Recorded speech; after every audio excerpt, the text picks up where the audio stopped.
I know a lot of you have been missing church. I know that a lot of you are looking forward to that moment when you can come back, and maybe the church you go to has already opened.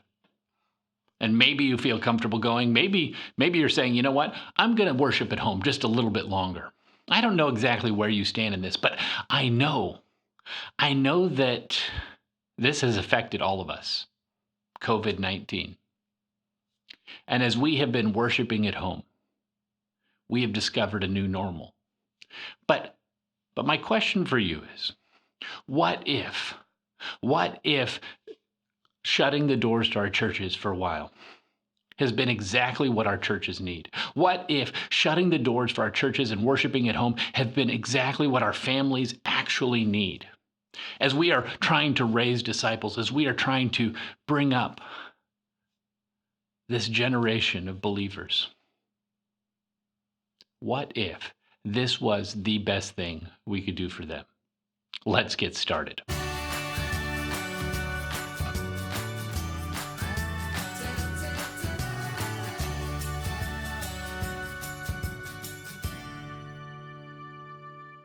I mean, to be honest, it's a little bit difficult to imagine this being the best thing because there's something about worshiping together. It strengthens our faith and connecting with those people. I mean, it's an integral part of worship. I mean, when you break worship down to the bare minimum, there are three factors. There's that that connection with God.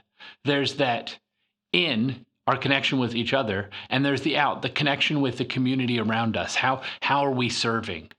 And so those three factors should be a part of every church.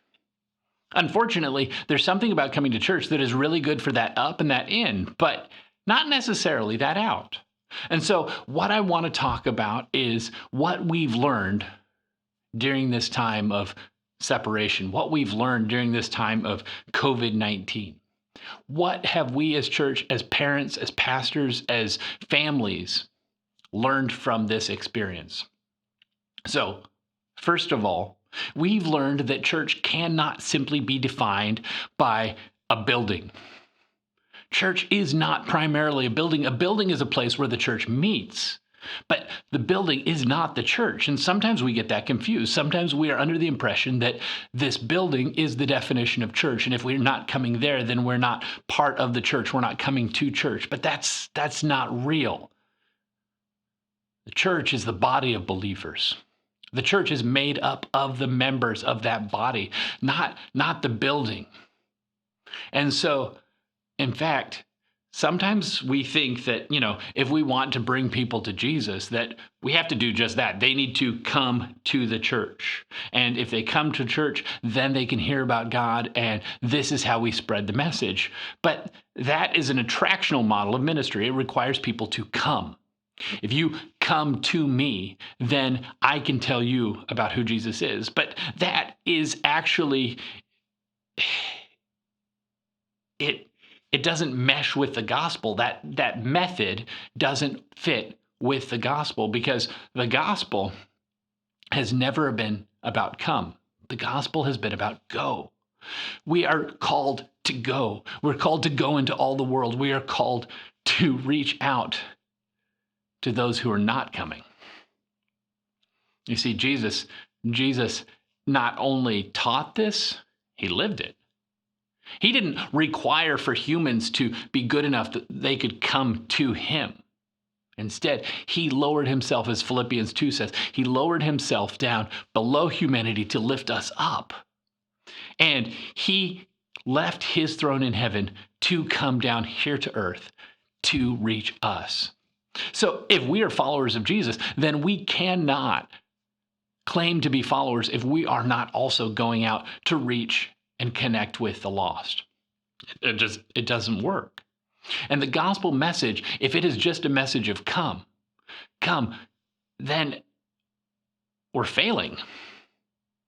And so the gospel has to be about going, about reaching out to those people.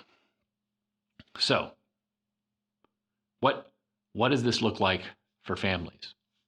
Well, during this time of COVID-19, during this time of worshiping at home, we've had this experience of not coming to church, but I would imagine a lot of you have done a better job of reaching out to your neighbors during this time. A lot of you have been connecting with people you haven't necessarily connected to in the past because all of us are at home and we're reaching out in different ways. It has shown us that church is not set by walls, but church is actually defined by a body of believers. And so even though we cannot come to the physical structure, we now are the church. And I want this to be what we are going forward. I want this to be a paradigm shift. But I also want us to be intentional about raising our children with this model of church. So how do we do that?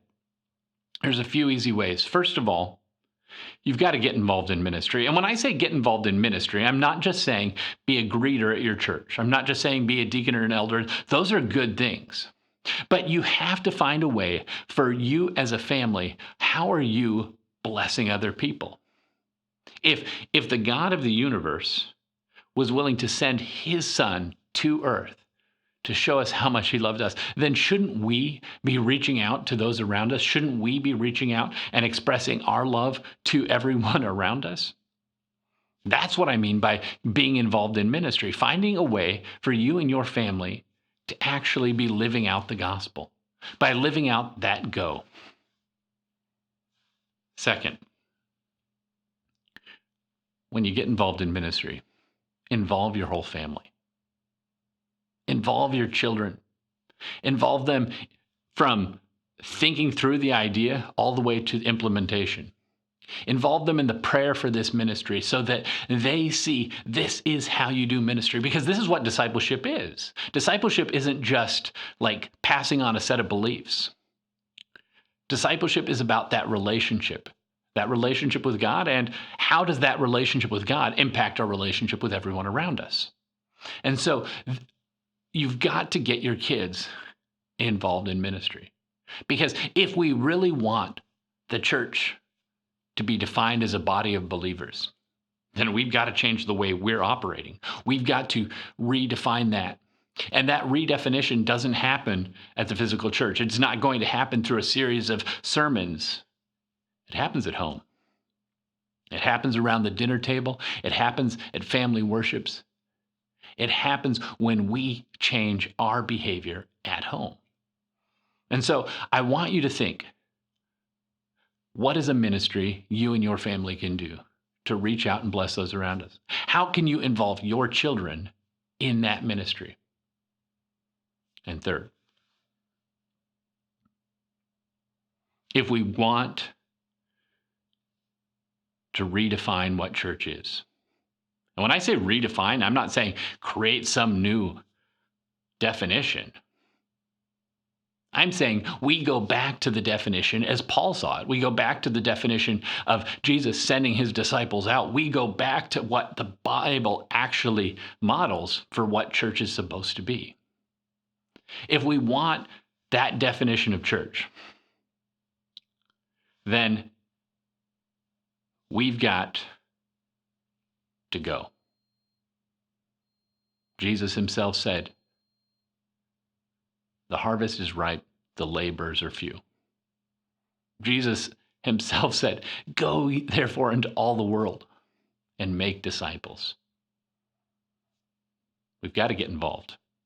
If we want to change that definition, then let's do it. Let's not wait for someone else to change, but let's change ourselves. Because I want to raise my boys to be passionate believers in Jesus Christ. I want to raise my boys to be disciples who are reaching out and telling people about Jesus. And if you want to join in that, if you want to be a part of this new church, then I invite you. Make that decision. And if you want more videos like this, if this has somehow been helpful to you, then I challenge you. Subscribe. Join this channel as we move forward, as we are finding new ways to raise our children as disciples of Jesus Christ.